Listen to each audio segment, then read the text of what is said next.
Amém. Então, abrindo nossas Bíblias no livro de Mateus, capítulo 24, dando prosseguimento à nossa leitura pública, capítulo 24, que é um dos mais polêmicos, vamos dizer assim. Muita coisa dita e dentro da nossa programação, a gente com certeza não vai conseguir abordar tudo, mas vamos pelo menos tentar ler tudo, tá? Amém. Diz assim: e quando Jesus ia saindo do templo, aproximaram-se dele os seus discípulos para lhe mostrar a estrutura do templo. Jesus, porém, lhe disse: não vedes tudo isso? Em verdade vos digo que não ficará aqui pedra sobre pedra que não seja derrubada. É só um detalhe, né? Eu acho interessante isso. Eu sempre fico imaginando por que eles foram mostrar, né, a estrutura do templo, né? Por quê, né? É interessante esse sentimento. Até hoje aí o pessoal tem uma certa admiração, mas enfim. E estando assentado no Monte das Oliveiras, chegaram-se a ele os seus discípulos em particular, dizendo: dize-nos quando serão essas coisas e que sinal haverá da tua vinda e do fim do mundo. Então eles mostraram a estrutura do templo. Jesus disse: não vai sobrar pedra sobre pedra. E eles entenderam de alguma forma, falou: quando será a tua vinda? Um sinal, né? Quando serão essas coisas? Um sinal da tua vinda e do fim do mundo. E Jesus respondendo disse-lhes: acautelai-vos, que ninguém vos engane, porque muitos virão em meu nome dizendo: eu sou o Cristo, e enganarão a muitos. E ouvireis de guerras e rumores de guerras. Ouvireis de guerras e rumores de guerras. Olhai, não vos assusteis, porque é mister que isso tudo aconteça, mas ainda não é o fim. Porquanto se levantará nação contra nação e reino contra reino, e haverá fomes e pestes e terremotos em vários lugares. Então, a gente está olhando agora guerras e rumores de guerras. É o fim? Não é o fim. Não é isso? Tão claro? Agora é o fim do mundo, não sei o que, terceira guerra mundial vai acabar tudo. Ele está dizendo, vai ouvir de guerra, de rumores de guerra, não é o fim. Então não é o fim. Nessa parte não tem porquê essa dúvida, né? Mas enfim, porquanto se levantará nação contra nação, reino contra reino, e haverá fomes, pestes e terremotos em vários lugares. Tudo isso visível, perceptível desde o tempo de Jesus, e dá para perceber que vem aumentando. Até quando vai aumentar? Até quando Deus achar que tem que aumentar, a gente não sabe, mas todas essas coisas são um princípio de dores. Então, se tivéssemos que nos colocar num momento da história, diríamos: estamos nos princípios de dores. Então vos hão de entregar para seres atormentados, e matar-vos-ão, e sereis odiados de todas as nações por causa do meu nome. E isso ainda não acontece. Não acontece. Então tem isso aqui para acontecer. Nesse tempo onde nós seremos entregues, muitos serão escandalizados e trair-se-ão uns aos outros, e uns aos outros se odiarão. Tudo isso a gente já vê acontecendo. Sempre existiu de ter gente salva sendo entregue. Inclusive, naquele livro dos mártires, né, você percebe que existia um sentimento de que eles achavam que estava chegando no fim, porque estava todo mundo sendo morto. Então, o diabo está sempre tentando executar esse plano, né, seguir esse roteiro: guerra, rumor de guerra, peste, desgraça. Então teve peste negra, teve perseguição, teve morte. Está sempre tentando. Mas só o Senhor sabe quando isso vai acontecer. Só o Senhor sabe. Ele que permite. A gente sabe também mais à frente. Aqui está falando exatamente disso. E é lógico que o diabo está querendo traz vários momentos e tentando corromper a gente para que a gente não perceba, para que a gente não vigie. Se a gente lê a Bíblia, se a gente tem a Espírito Santo, se a gente é salvo, se a gente lê a Bíblia, ele nos esclarece. Aí aqui tem todo um roteiro do que vai acontecer. E é claro, só que a perseguição aconteceu, tudo isso aconteceu. Mas tem uma coisa que está aí um pouco mais à frente que não aconteceu, que só vai acontecer quando estiver perto do fim. Amém. Vamos ver que coisa misteriosa é essa então, ao qual você está se referindo. Quando eu falar, você me fala, essa coisa aí. Você vai ver. E surgirão muitos falsos profetas e enganarão muitos. Isso acontece. Se fosse só esse versículo aqui, eu diria que a gente está chegando bem perto, se não tivesse os outros anteriores. Hoje mesmo eu vi um outro indiano, que eu não sei mais o nome, esqueci, a casa, e é um ser iluminado, que a pessoa falou que não é só Jesus que é iluminado. Ah, sim. Existem outras pessoas que são iluminadas. É verdade. E esse cara, ele consegue materializar coisas. Então ele colocou uma aliança na mão de uma pessoa para dizer para ela que ela tem que casar. Ele consegue ser mais de um lugar ao mesmo tempo. Mas o cara pôde levar a aliança embora? Ou ele teve que devolver? Pergunta que aí tem, mesmo que não seja material, já tem um valor, né? Ele pode estar em dois lugares ao mesmo tempo. É verdade. Deve poder. Deve poder. Eu também posso. Inclusive, quem assistir essa pregação online, saiba que eu não estou aqui agora. Na hora que você vê, eu estou em outro lugar. Tá? Nos dois lugares ao mesmo tempo. Muito bem. E por se multiplicar a iniquidade, o amor de muitos esfriará. Mas aquele que perseverar até o fim, esse será salvo. Ih, rapaz, aí pronto. Agora tem que dar uma pausinha. Porque essa salvação aqui, então, para ser salvo, tem que perseverar até o fim. É isso que está dizendo? É isso que está dizendo. Mas não a salvação de quê? Da perseguição, da morte, da traição, de tudo isso aqui que está sendo esses atormentos e matar-vos-ão, serão odiados das nações, toda essa nossa carne. Aqueles que perseveraram até o fim vão ser salvos nessa carne aqui. Exatamente. E a gente ainda pode fazer um paralelo. Porque seria um absurdo, só assim, seria um absurdo que estivesse falando de salvação eterna. Porque, presta atenção, você vai ser perseguido e morto. Você vai morrer. Mas se você conseguir perseverar até o fim, passar por isso tudo, aí você vai ser salvo.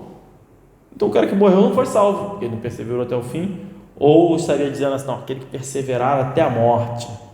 Não, porque nem todo mundo vai morrer. E só vai ser salvo quem estiver no tempo do fim, né? Qualquer um anjo nunca foi salvo. Quem não foi perseguido, atormentado.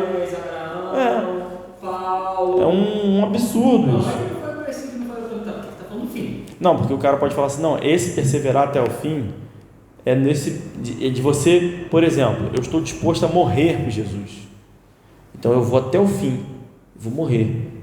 Só que nem todos eles não vão matar todo mundo. Não vai morrer todos os cristãos. Mas ele está falando especificamente do dia do final. Isso. Muito bem. Então, ou seja, só a última geração seria salvo. Que não morrer vai ser salvo, se estiver falando de salvação aqui, quem perseverar até o fim. Claro que não. Vai ser salvo dessa tribulação aqui, porque depois disso tem outras coisas que vão acontecer. Muito bem. E esse evangelho do reino será pregado em todo o mundo, em testemunho a todas as nações. Então virá o fim. Isso ainda não aconteceu também. Tá? Quando, pois, virdes que a abominação da desolação, de que falou o profeta Daniel, está no lugar santo, quem lê, entenda. Então isso aqui está falando de quê? Tem ideia? Da besta que vai subir. Vamos lá. Vamos lá. Aqui é o seguinte, ó. Então os que estiverem na Judéia fujam para os montes, e quem estiver sobre o telhado não desça a tirar alguma coisa de sua casa. E quem estiver no campo não volte atrás a buscar as suas vestes, mas as das grávidas e das aquecimento naqueles dias. E orai para que a vossa fuga não aconteça no inverno nem no sábado, porque haverá então grande aflição como nunca houve desde o princípio do mundo até agora, nem tampouco há de haver. E se aqueles dias não fossem abreviados nenhuma carne, então, de novo, carne, se salvaria, mas por causa dos escolhidos serão abreviados aqueles dias. Aqui tem tudo na Bíblia tem todas as profecias, elas são cumpridas em diversos momentos, né? Elas se repetem. Existe até um princípio chamado, isso é o princípio de Babushka. Foi o primeiro cara que escreveu, que notabilizou isso, que é o quê? Por exemplo, vai ter a destruição do templo, aí acontece a destruição num ano, aí depois acontece outra destruição e no final tem a destruição final. Damasco vai ser destruído, aí Damasco é destruído, depois é destruído de novo, depois tem várias profecias que isso acontece. Então, nesse momento específico, está falando de algo muito específico. Quem está na Judéia está falando de um tempo onde você tem que orar para não cair no sábado, ai das que amamentam, ou no inverno, porque é para fugir, então vai ser difícil. Nós guardamos o sábado? Não. Então eu não acredito que isso aqui se refira ao tempo do fim de fato, mas à destruição do templo que ele falou no início, porque de fato os relatos que aconteceram no ano 70, quando Israel foi destruído, é que aconteceu exatamente isso aqui.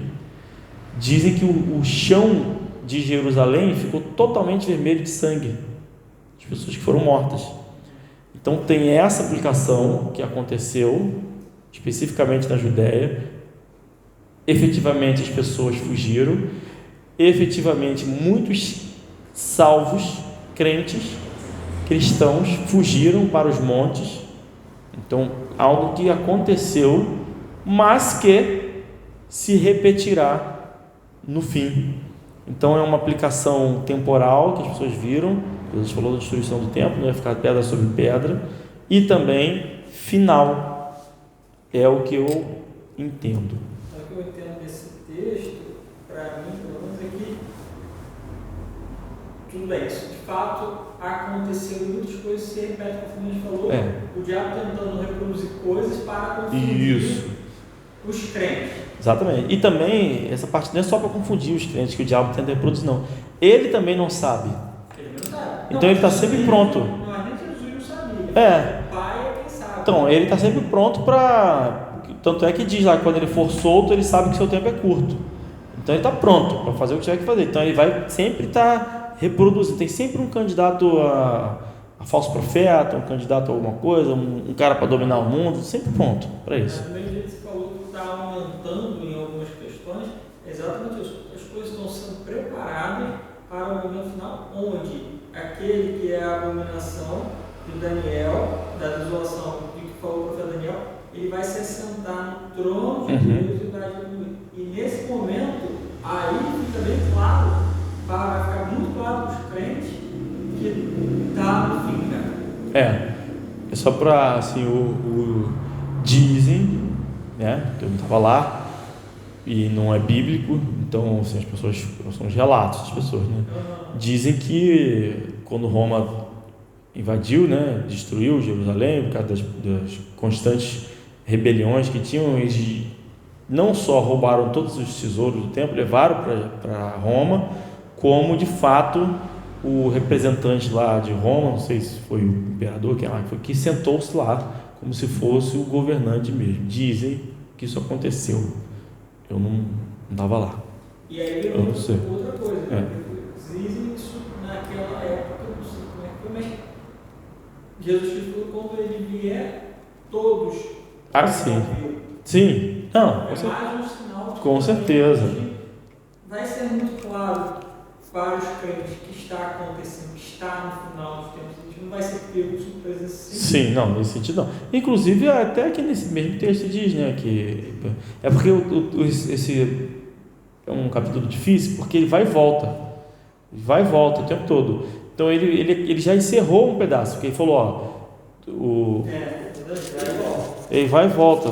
Cadê? Onde eu li aqui, ó? No 14. Este evangelho do reino será pregado em todo o mundo e testemunho em todas as nações, então virá o fim. Então ele acabou aqui, acabou. Exatamente. Aí agora ele volta. Ele volta. Quando você vê, Isso, então vocês virem e tal. Porque a pergunta, como é que é? Curioso. Eles mostraram o templo. Jesus falou: não vai sobrar pedra sobre pedra. E os caras entenderam. Então, quando vai ser o sinal do fim? Então, Jesus está respondendo isso assim: começa ali e vai até o fim. Sempre assim: começa aqui, vai até o fim. Então, torna-se muito difícil essa interpretação por causa disso, porque ele encerrou, agora veio o fim. Aí eu falo: mas quando acontecer tal coisa, fica atento e tal. Aí, e vai encerrar de novo, daqui a pouco ele vai encerrar de novo o assunto e vai trazer de novo, do início. Então, ele volta de novo ao falso Cristo que aparece. Isso, que ele já falou, mas aí vai falar de novo. Então, assim, é um texto tenso nesse sentido de você delimitar, né? E eu até acho que isso é proposital mesmo, para ninguém, entendi, agora eu entendi, tá tudo perfeito, vai ser dia tal. Não tem como.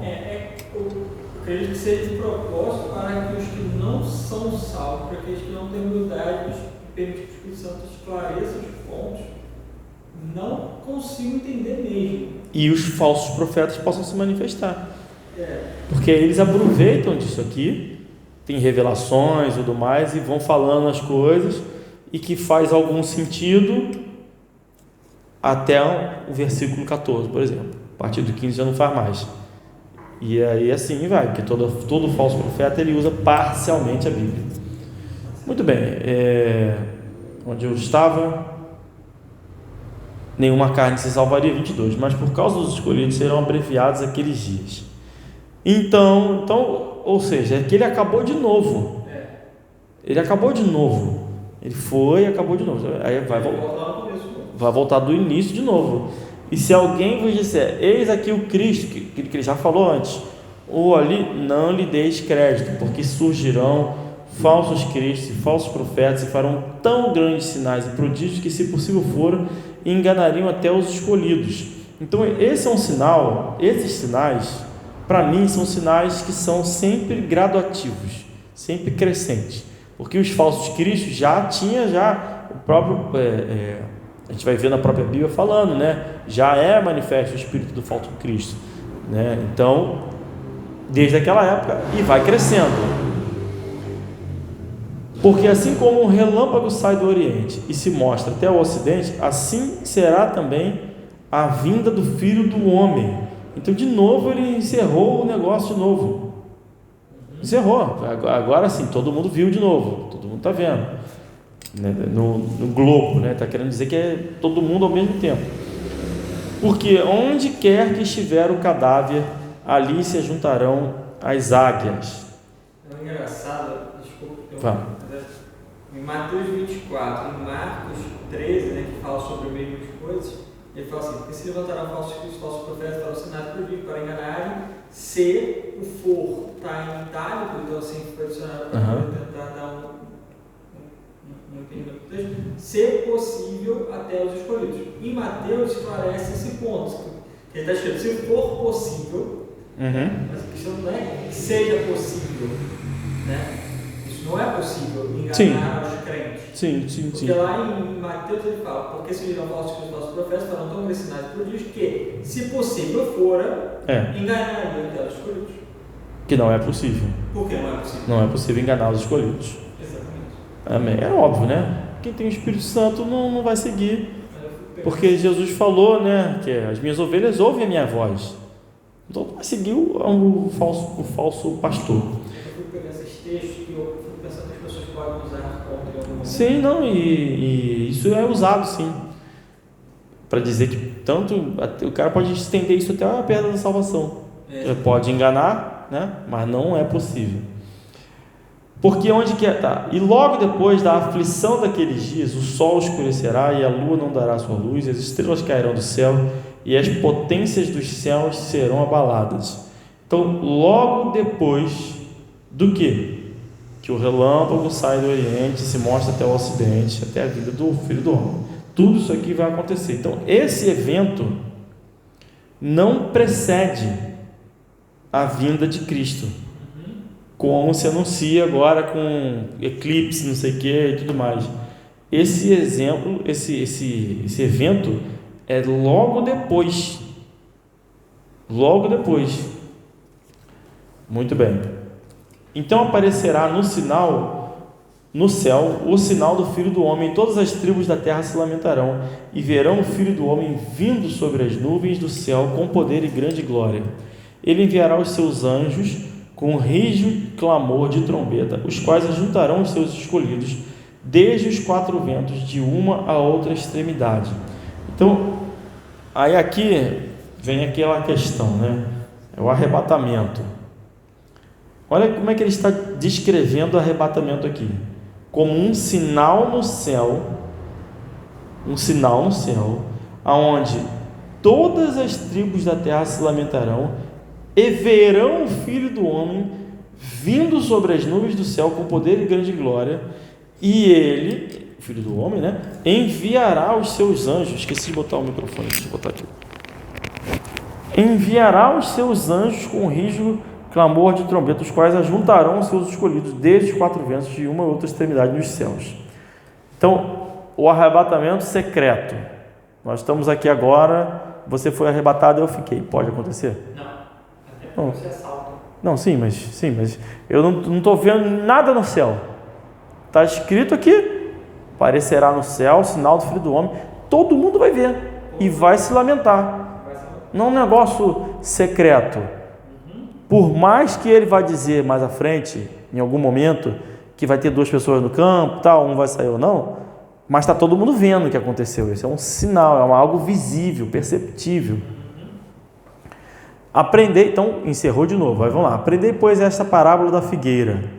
Quando já os seus ramos se tornam ternos e brotam folhas, sabeis que está próximo o verão. Igualmente, quando virdes todas estas coisas, sabeis que está próximo às portas. Então, a gente está vendo tudo isso aí. Tudo que ele escreveu, a gente já está vendo. Está próximo. Quão próximo? Não tem a menor ideia. Por quê? Porque é como as dores do parto.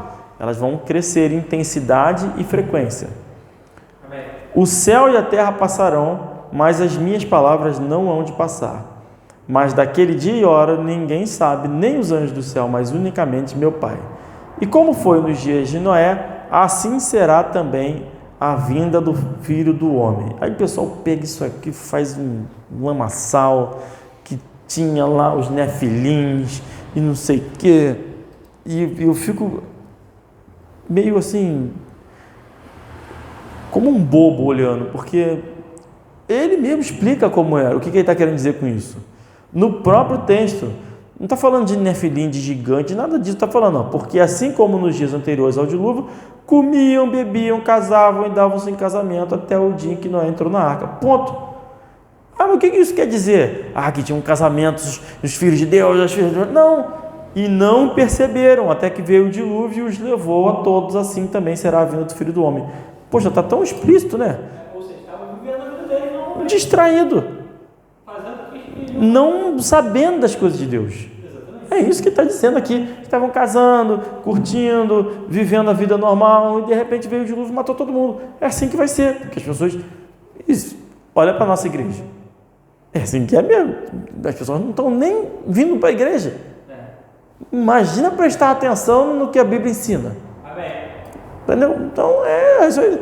A gente está vendo isso aqui acontecendo. Está todo mundo vivendo, casando, vivendo sua vida desapercebidamente em relação às coisas de Deus. Então, estando dois no campo, será levado um e deixado o outro. Opa! De repente, ficou só a roupa do cara ali. Ninguém viu nada disso. Não, porque ele acabou de dizer que ele vai fazer esse processo de ajuntar as pessoas diante dos olhos de todo mundo. Amém. Estando duas moendo no moinho, uma será levada e deixada a outra. Vigiai, pois, porque não sabeis a hora que há de vir o vosso Senhor. Mas, então vigia, você não sabe de nada mais, considerai isto. Se o pai de família soubesse que a vigília da noite, havia de vir o ladrão, vigiaria e não deixaria minar a sua casa.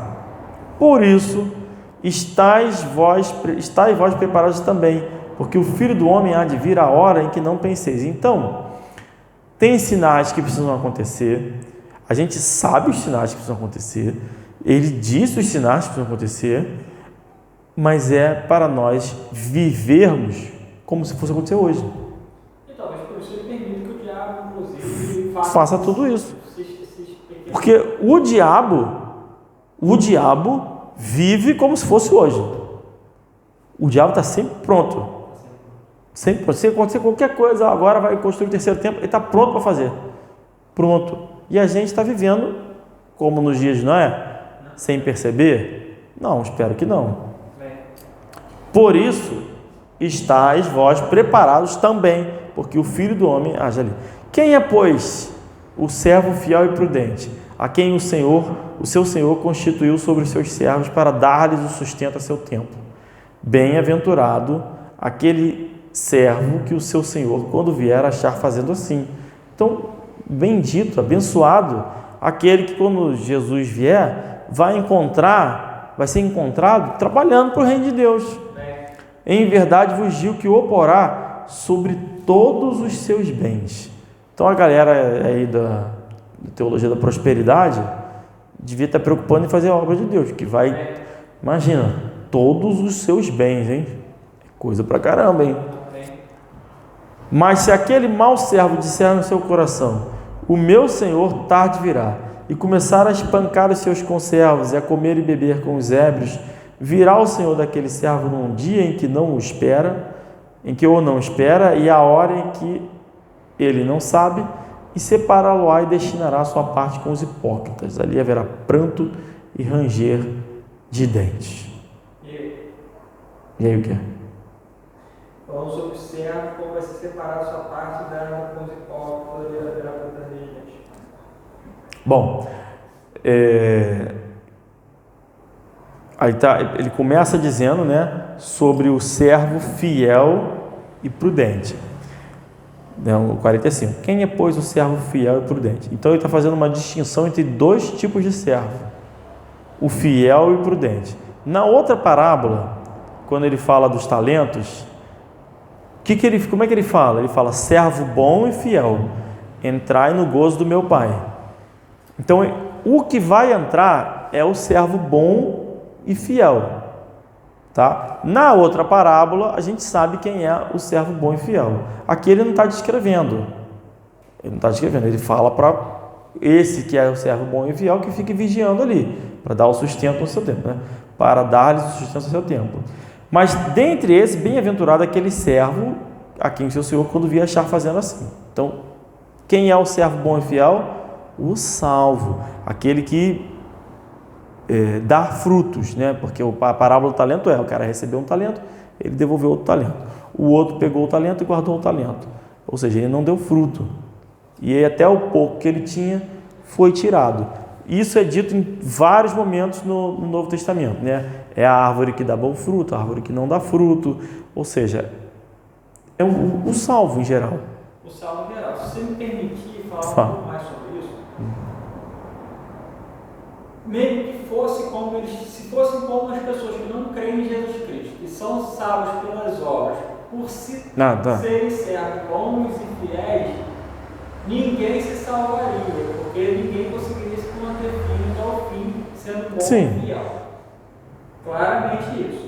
Não é, porque ser bom e fiel, aí só é bom e fiel segundo o poder de Deus, segundo o amor de Deus para conosco. Se a gente for liberto do pecado, a gente consegue ser servo bom e fiel, porque Ele faz isso conosco. Claro, lá em Romanos 3 diz: não há ninguém bom, ninguém que busque, ninguém que faça nada. Exatamente. Não tem. Então, não é assim, não, eu sou fiel porque eu me dedico, eu sou servo bom e fiel. Não, o que é o fiel é o que é o servo verdadeiro. Exatamente. Essa é a distinção que ele está fazendo entre dois servos: o servo fiel, que é o verdadeiro, e o servo infiel.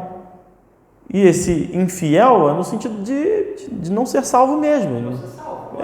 Não tem a fé. Não tem a fé. Isso. É o que nos torna possível que a gente seja bom e fiel. Ainda assim tem um texto de João que eu queria ler. Que diz o seguinte: respondeu Jesus em verdade vos digo que todo aquele que comete pecado é servo do pecado.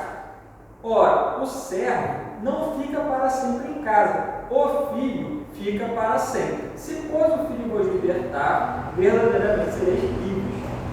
Então, nós não somos apenas servos de Jesus Cristo, nós somos filhos de Jesus Cristo. Isso. Então, ele está falando, o ser humano é servo do pecado. Isso. Esse é o João, qual o capítulo? João 8, versículo 35. 8 a partir de 35. Então, o ser humano é servo do pecado. E ele não fica sempre em casa. Ou seja, ele flerta. Ora ele está em casa, ora ele está lá. Mas entre o servo que não é filho, que está sempre lá, tem a distinção entre o filho, que é o que está sempre em casa. É isso que ele está dizendo aí. Sempre em casa. O filho fica para sempre. Ele não deixa de ser filho. Ele não está indo e vindo. Ele está sempre em casa. Agora, o filho sai na rua, numa situação normal. Ele sai na rua? Sai. Ele vai brincar? Vai brincar. Mas ele é o filho. Ele não é o servo. Ele não é o servo. O servo pode ser vendido, o servo pode ser negociado, pode ser qualquer coisa no contexto bíblico, né? E ele diz assim, né? Se, pois, o filho vos libertar, verdadeiramente sereis livres. Isso. Então, se, pois, o filho vos libertar, verdadeiramente sereis livres. Porque no Velho Testamento havia a possibilidade de você libertar o seu servo, inclusive comprando, inclusive sendo como seu filho. Não é isso? Não diz isso lá? Você pode ser o pai daquilo, inclusive. Desde a infância. Não, as 12 tribos tem filho de serva, que é dado como filho de Abraão, filho da serva. Então é possível ser o filho. Agora, por outro lado, Ismael também era filho da serva. E não foi filho de Abraão, enfim, também não foi considerado filho de Abraão, nesse sentido, porque ele foi mandado embora. Então, porque ele continuou sendo, então, filho da serva. Depois, ele pode até ter sido salvo. Tem gente que entende que ele foi salvo, eu não tenho a menor ideia. Enfim, o que eu estou querendo dizer é que há uma distinção entre o cara que é filho e o cara que é servo. E aqui é chamado de servo fiel. Esse que não é um servo fiel vai ser lançado, que a sua parte será dos hipócritas. Então quer dizer que tem o hipócrita e o servo, são dois personagens diferentes? Não, porque lá em Apocalipse 21:8 tem os pecados destrinchados lá, e dentre eles está esse também, os hipócritas, não é isso?